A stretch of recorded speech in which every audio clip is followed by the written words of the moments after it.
Pravoslavlje to je istina naša, da budemo svetlost svim narodima.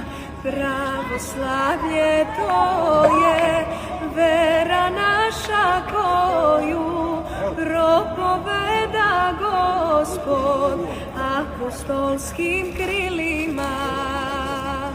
Pravoslavlje je i nada svih nas, da s angelima i svetima pojemo u glas.